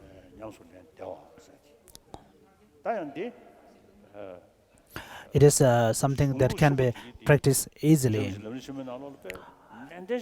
And Lama Tsongkhapa explains very seriously in the great treatise on the path to enlightenment that there is not a teaching that is to be imparted to others and something that is to be practiced. So this, if we consider these two as different things, unrelated things, then it is really a great mistake. From the path of accumulation to the great omniscience, the path that leads to that. So all the teachings are concluded in the direct discourse or the 200 canons of Kanjur and the 200 canons of Tenkyur, the translation discourses. So apart from this great texts of the Buddhas, then if we look for another source of teaching to be as one practice, that is not the true instructions. What the instruction here means is not something that is being whispered or passed from one ear to the other, but the real instruction is something which possesses all the essence and the nectars, which is presented in all the great texts and can be collectively summarized as a means to practice for one's own sake, which is this is called instructions. In the Paramita texts and the sutras, all the practices and all the everything has been present in a very extensive manner. But one should be able to combine and summarize all those essence and practices into one form, which can be used to practice, and which is called instructions. So even though you are very much trained in the instructions, but if you are not able to gain the understanding of the great text, then maybe it's your own fault, or maybe that instruction is the instruction. So in that cases, of course, you must leave your instructions, but one is never allowed to leave the great text. So many people here feels that, oh, I do not really understand the great text, so I need very summarized instructions. So that may be also considerable, and it's quite something good. I met someone from China recently, and some masters and lamas who come from Tibet to China to give teachings. And he is someone who presents all the essence of the paths and which can be meditated. And one of the students of that master met another Chinese, and that Chinese devotee, and the master who gives the teaching in the sequence and orderly, and he came one day to give to receive the teaching. After the teaching concludes, he says that your teacher, when I receive your teachings, I need to think a lot, I need to contemplate a lot, and there's a lot of things to do. When I take teaching from my guru, there is not so much work related, and I can easily take it. My teacher says that I will bring you to the state of enlightenment. Bring me money, give me money, and I will bring you directly to the enlightenment. So this is really a disgrace, and this is really a bad example. So there are such cases that you do not need those texts, you do not need to study. I will give you a unique instructions which will bring you directly to the state of enlightenment. So these are really a very dangerous sport, and we have to be very careful about such instructions. Lama Tsongkhapa says that apart from Lord Buddha, who else is there who can give the supreme instructions?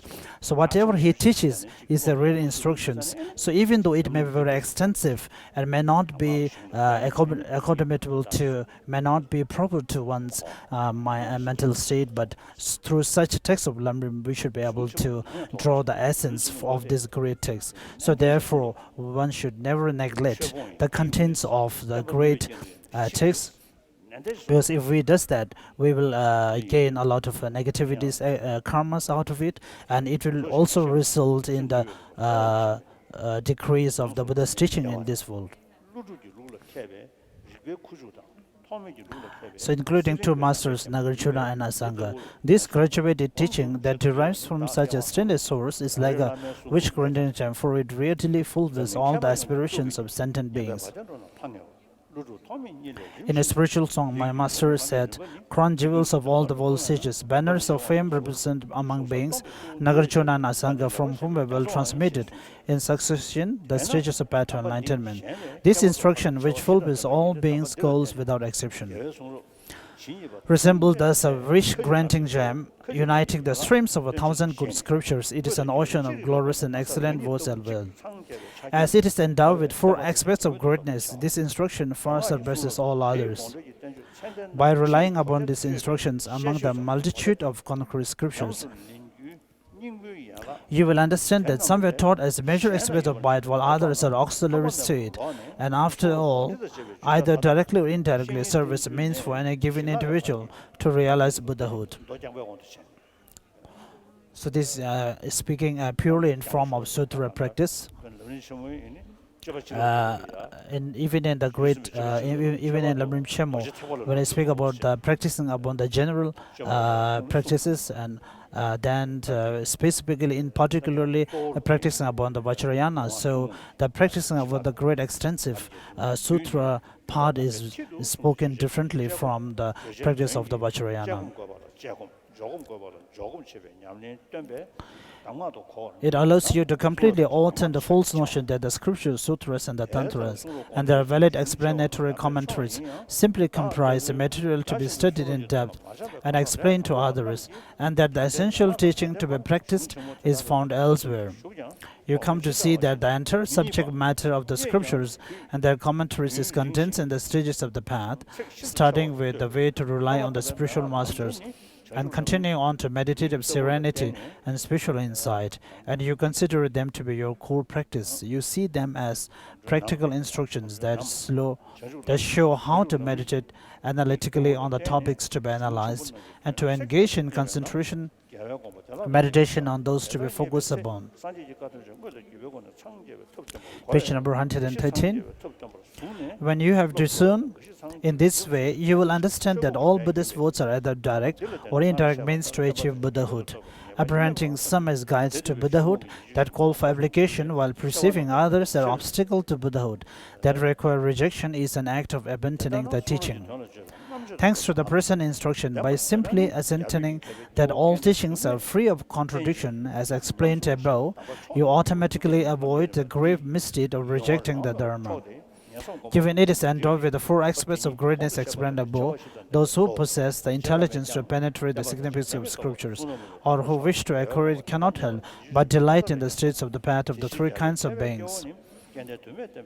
To quote Jangchup Lamrim, as it allows one to realize that all the teachings are free of contradictions, to recognize all scriptures and instructions, to easily discern the concrete main principles, and to be guarded from the abyss of grave mistakes.